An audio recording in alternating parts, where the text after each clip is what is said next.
Sejarah seringkali dianggap membosankan, hanya deretan angka dan nama yang mati. Tapi di sini kita percaya, di setiap puing reruntuhan yang menyimpan nyawa, dari kejayaan Nusantara hingga perang besar yang mengguncang dunia, kita akan rangkai kembali serpihan masa lalu menjadi kisah utuh yang menggetarkan hati. Selamat datang di Relung Sejarah.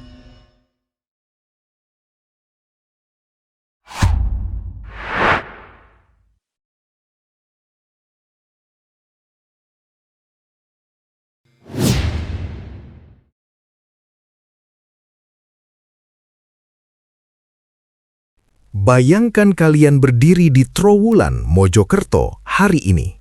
Kalian melihat sisa-sisa batu bata marah yang berserakan, candi tikus, gapura Bajang Ratu, kolam segaran.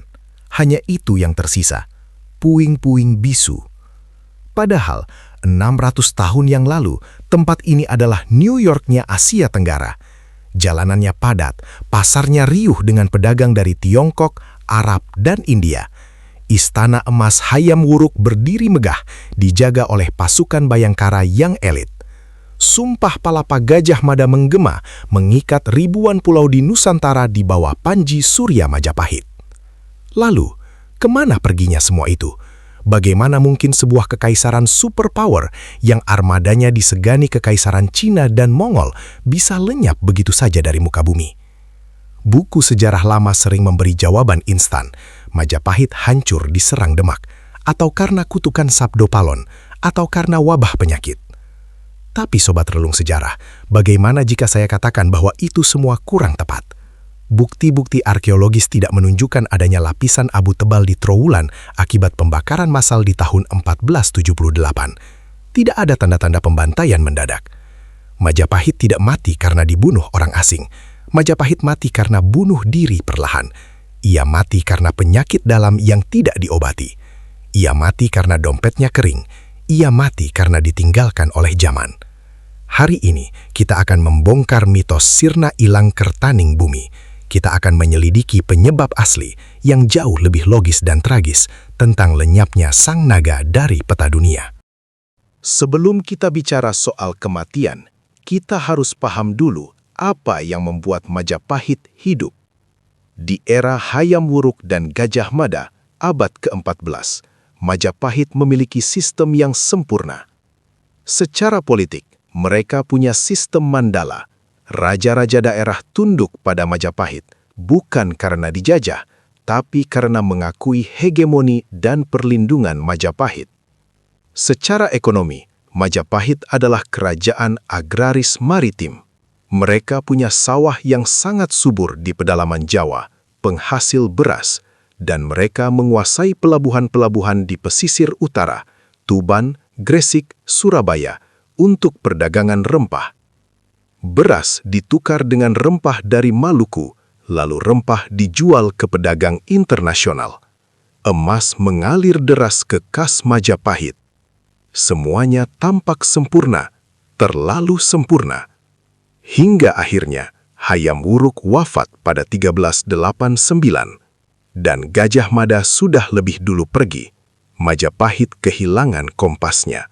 Dan seperti kata pepatah, generasi pertama membangun, generasi kedua menikmati, generasi ketiga menghancurkan.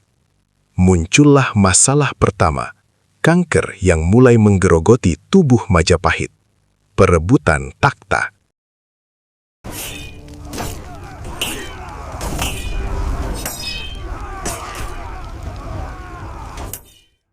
Inilah awal dari akhir segalanya. Bukan serangan dari luar, tapi tusukan dari saudara sendiri. Sepeninggal Hayam Wuruk, terjadi konflik antara menantunya, Wikramawardhana, Raja Majapahit Barat Pusat, melawan anak Hayam Wuruk dari Selir, Bre Wirabumi, penguasa Majapahit Timur, Blambangan. Dua matahari tidak bisa bersinar di satu langit. Terjadilah Perang Paregreg. Sobat Relung Sejarah, perang ini sangat brutal. Paregreg artinya huru-hara yang terjadi setahap demi setahap. Perang ini bukan cuma soal siapa yang jadi raja. Perang ini menguras habis kas negara.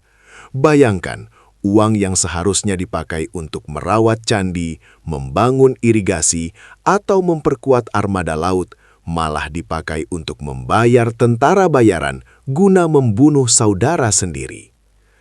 Wikramawardhana akhirnya menang. Bre Wirabumi dipenggal. Tapi kemenangan itu semu. Majapahit sudah cacat.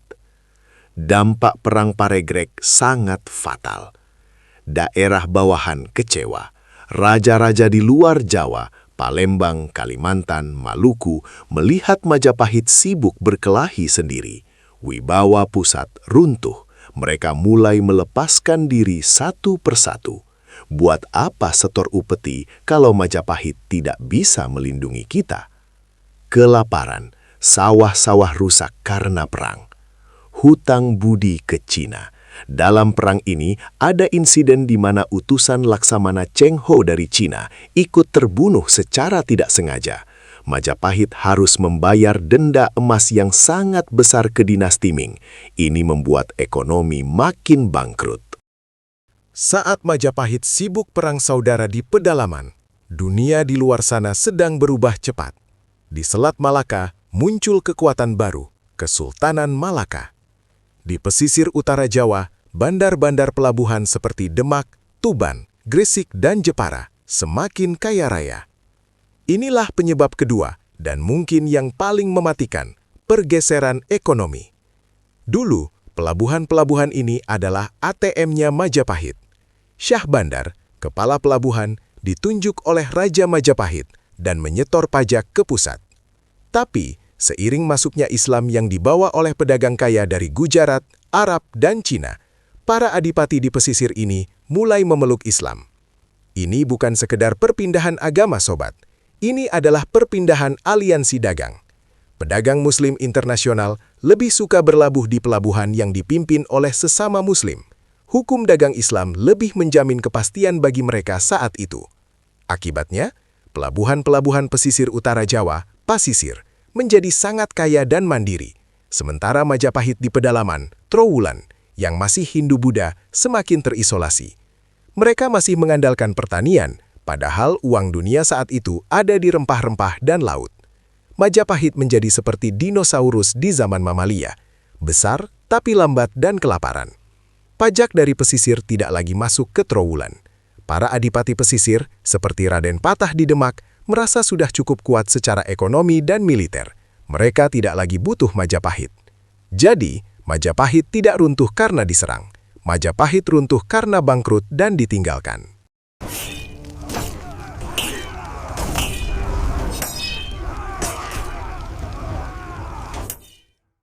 Lalu, bagaimana dengan mitos serangan Demak tahun 1478? Ternyata, tahun 1478, tahun Saka 1400, Sirna Ilang Kertaning Bumi, bukanlah serangan Demak ke Majapahit. Itu adalah serangan kudeta dari Kediri, Daha, ke Trowulan. Keluarga Girindrawardhana dari Kediri, masih kerabat Majapahit juga, beragama Hindu, menyerang Raja Majapahit saat itu, Brawijaya V, Kertabumi. Trowulan memang hancur dalam konflik internal ini, tapi kerajaan Majapahit belum bubar. Ibu kotanya hanya pindah ke Kediri, Daha. Jadi, Majapahit masih ada setelah 1478. Namun, kondisinya sudah seperti kerajaan zombie. Hidup segan, mati tak mau. Wilayahnya tinggal secuil di Jawa Timur. Barulah pada tahun 1527, hampir 50 tahun kemudian, Kesultanan Demak di bawah Sultan Trenggana benar-benar memadamkan sisa-sisa Majapahit di Kediri. Itu pun bukan perang kolosal yang dahsyat. Itu lebih seperti pembersihan terakhir. Rakyat dan elit Majapahit tidak dibantai. Mereka diberi pilihan, masuk Islam dan berintegrasi, atau menyingkir.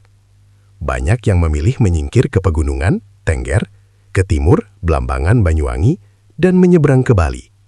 Itulah sebabnya budaya Majapahit masih sangat kental di Bali hingga hari ini.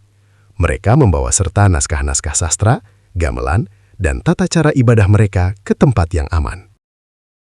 Sobat Relung Sejarah, lenyapnya Majapahit dari peta memberikan pelajaran yang sangat relevan untuk kita di zaman modern.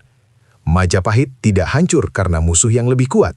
Ia hancur karena konflik internal, elit politiknya sibuk berebut kekuasaan dan melupakan rakyat, perang Pahegrek. Gagal adaptasi ekonomi. Ketika dunia beralih ke perdagangan laut global, Majapahit tetap kaku dengan gaya agraris pedalamannya. Desentralisasi yang gagal. Daerah-daerah bawahan merasa tidak lagi diperhatikan, sehingga mencari tuan baru yang lebih menguntungkan, Islam pesisir. Trowulan kini sunyi. Tidak ada lagi gajah perang yang berbaris. Tidak ada lagi kapal Jung Jawa yang membawa rempah. Yang tersisa hanya pelajaran mahal bahwa sebesar apapun sebuah negara, jika ia gagal merawat persatuan dan gagal membaca perubahan zaman, ia akan menjadi debu sejarah. Bukan perang, bukan wabah, tapi keusangan. Itulah pembunuh asli Majapahit. Terima kasih telah menemani kami memecahkan misteri terbesar di Nusantara ini. Jika analisis sejarah ini membuka wawasan baru kalian, tekan tombol like. Bagikan video ini agar kita belajar dari kesalahan leluhur. Subscribe channel Relung Sejarah dan nyalakan loncengnya.